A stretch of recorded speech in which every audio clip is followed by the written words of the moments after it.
Hi there, folks. Today we're looking at rules of exponents involving powers, all right? So if we look at the following, again, you might already know this rule, you might remember it. That's okay. Let's figure out where this rule comes from. So if I look at something like this guy, if I have x to the fifth raised to the second power, remember raising something to the second power means that thing times itself. We write that thing twice. So in other words, if I do that thing to the second power, it's like x to the fifth times another x to the fifth. That's what the second power means. It means 2 of that thing. Now, if we go back to our rule of exponents for multiplication, remember we discovered that when we multiply, we add the exponents. So this would be x to the 10th when I add them up. If I look at the next one, again, same kind of thing. If I have a to the fourth raised to the third power means I write this thing 3 times. So a to the fourth, I'm going to write it out 3 times. And now it's back to my other rule of exponents. When I multiply, I add the exponents. So this is a to the 12th. If I look at the next one, again, the fifth power means I should write this thing 5 times. So there's 1,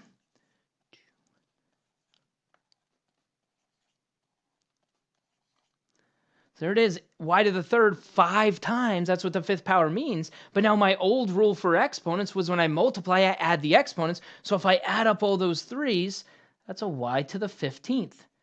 And so hopefully you're looking at this going, well, I can see the shortcut, Mr. Jansen. Instead of rewriting it like that, 5 times 2 is a 10. 4 times 3 is a 12. 3 times 5 is a 15. I multiply the exponents, okay? And that's our next rule for exponents. When I'm dealing with powers with an exponent, I multiply the exponents, all right? So I'm going to multiply the exponents. So to raise a power to a power, I multiply the exponents, all right? So instead of writing out in this next one, x to the 10th, instead of writing that 3 times and then using the old rule of adding them, I just say, hey, you know what? I can multiply those exponents, so this is going to be x to the 30th power, okay? When I raise it to a power, I multiply the exponents. This one, y to the 7th raised to the 8th power. When I raise something to a power, I multiply the exponents. That's y to the 56th power.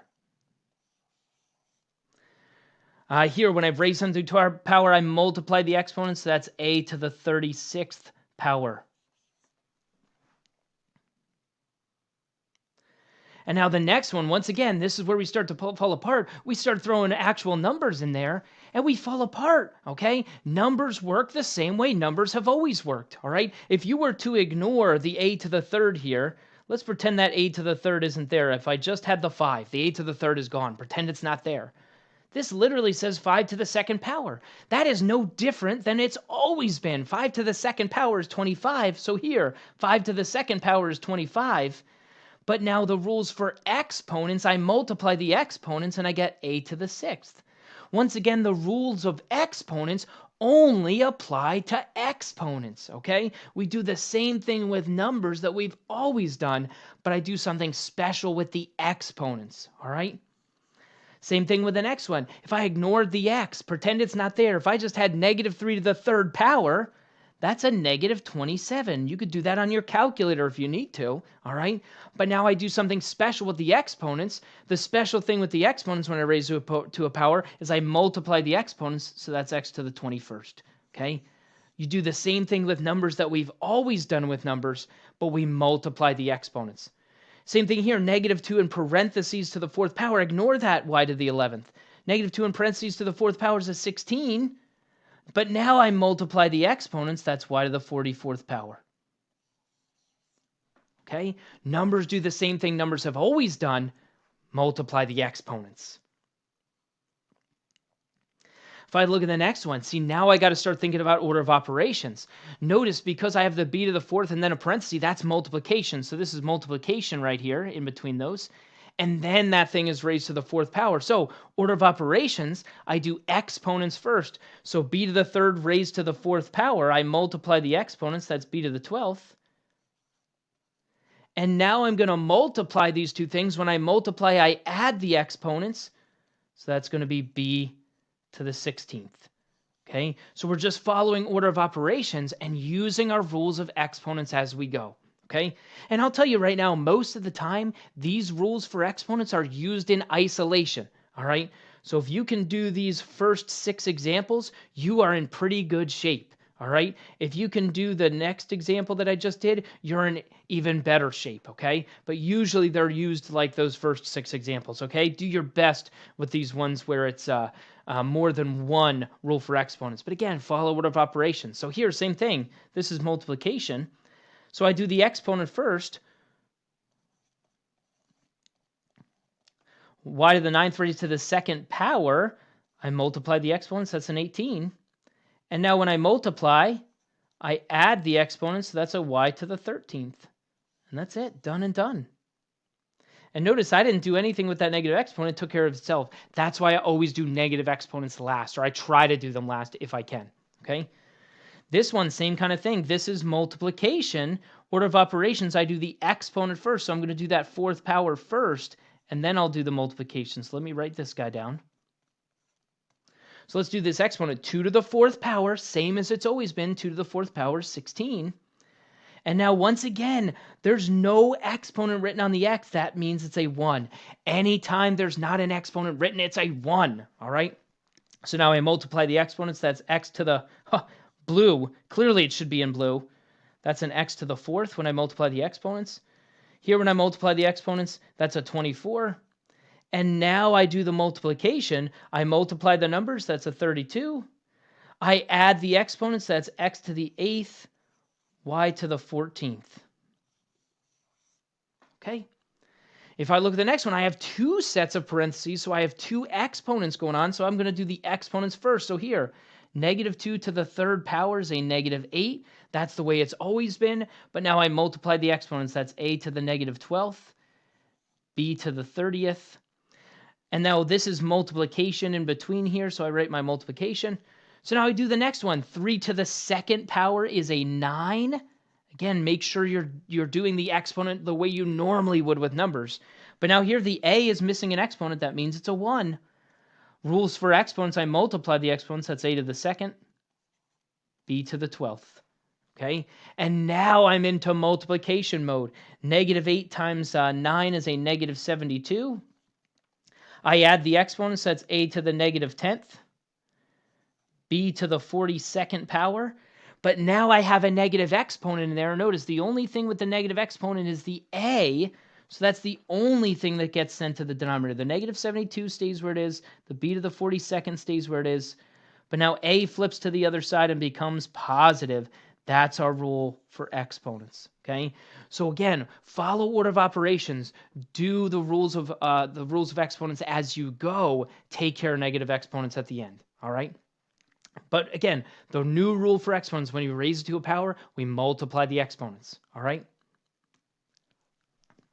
If I look at something like this guy, it says, write an expression that represents the area of the square, all right? There are 2 ways that you can think about the area of a square. You can think about the area of square same way we do a rectangle where we do length times width. It just so happens that the length and width are the same. Or the area of the square, you can think of it as taking the side and squaring it, okay? And so really in this one, if we did it the first way, one of the sides would be 5x to the 3rd times one of the other sides would be 5x to the 3rd. Now this is my rule of exponents for multiplication. 5 times 5 is 25. When I multiply, I add the exponents. That's a 6. If I did the other way, it's the rule that we were talking about in this lesson. So this is our new rule. Watch this. So if I take the side, which is 5x to the 3rd, and I square it, 5 squared is 25. And now I multiply the exponents. That's x to the 6th. Okay, so there's 2 ways that we can kind of think of this. One is using our old rule, and one is using our new rule, all right? But they both give us the same value, the same answer, okay? If I look at something like this guy, it says represent the volume of the cube. And for volume, you may not know this, but volume is length times width times height this time. So I just multiply all 3 of these pieces. And once again, there's 2 ways we can look at this particular problem. So like in this one, we could say, oh, that's 4x to the 8th times 2x to the 5th times another 2x to the 5th. And this is the way most of us would probably do it. This is using our rule from the other day. We multiply the numbers out front. 4 times 2 is 8, times 2 is a 16. And now I add the exponents. That's going to be an x to the 18th. And that's it. All right.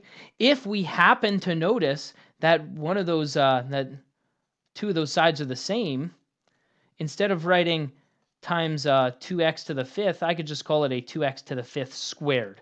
Okay, is the same thing if I instead of writing it twice. But once again, 2 to the second power is a 4. I multiply the exponents and get a 10. Now I multiply the numbers out front and I add the exponents, and notice I get the same thing. Okay, so again, it's just applying our rules of exponents to the situation. All right. Let's talk about scientific notation, everybody's favorite. Once again, scientific notation is one of the best applications for this, all right? Scientists use this all the time, all right? And so you'll see this in science class. So, for example, once again, this is the same thing. If I were to kind of think about this example, 3y to the fifth and then raise it to the third power. If you did this one, you do 3 to the third power is a 9, or sorry, is a 27. Math is hard. And now I multiply the exponents, get a 15.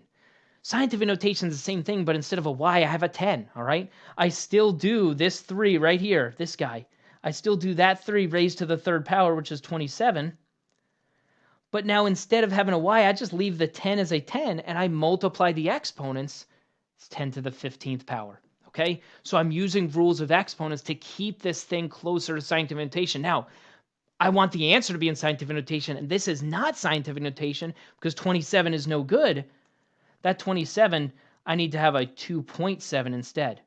And because I moved the decimal one more spot, I'm going to increase this guy to a 16. And once again, if you're not sure whether to make that 15 a 16 or a 14, write this thing out. Take this 27, the decimal point is right here, move it 15 places this way, and then move it back to between the 2 and the 7, and you'll count 16 spots, okay? So you can always write it in standard form and then go back, okay? This one, same kind of thing. If you look at the 1.2 to the second power, if you know that 12 to the second power is 144, then you might be able to figure out that 1.2 to the second power is 1.44. If not, hey, use a calculator and you'll find out that it's 1.44. But now I multiply the exponents. That's going to be 10 to the negative 24th power. And see, this is scientific notation. I don't even need to change it. Everything looks exactly the way it's supposed to look, okay? Then if I look at this last one gives us some crazy formula. Keep in mind, it doesn't matter that you've never seen this formula before. Standardized tests love to do this. They love to give you something you've never seen before and then describe to you in words what you're supposed to plug in. And students typically give up on a question like this because they're like, I don't know what 1/2 m times v to the v squared means. And I don't know what kinetic energy means, all right? I don't know what joules are, okay? That doesn't matter for this question, all right? Because it basically says this. It says the equation is 1/2 mv squared. And then if we keep reading, it says m is the mass, okay, in kilograms, and v is the speed in meters per second. And so down here, then it immediately says, hey, the mass right here, mass is this, that's m, and the speed is this, that's v. So again, even though we don't know what any of this stuff means, that's okay. The problem is just describing what to plug in for each thing. So this says 1/2 times m, which is 1.3 times 10 to the third. And that's given to us from the problem. It says, plug that in for m. And then it says v, it stands for velocity, is the speed. That's 3.1 times 10 to the third. And so it's just a matter of identifying, based on what's written, what do I plug in where, okay? And once again, it might be easier to write this 1/2 as a decimal, all right? And so I'm just going to do the same thing I've always done. I'm going to multiply the numbers first, okay? And that includes the 0.5, all right? So when I multiply this, I'm going to do the 0.5, and you do this on your calculator, 0.5 times the 1.3 times the 3.1, and I'm going to write that guy down. That's a 2.015, and now I add the exponents. That's 10 to the 6th. And there's nothing else I have to do here. That's scientific notation, so that one's done. Okay? So again, the new rule for exponents is when I've raised something to a power, I multiply the exponents.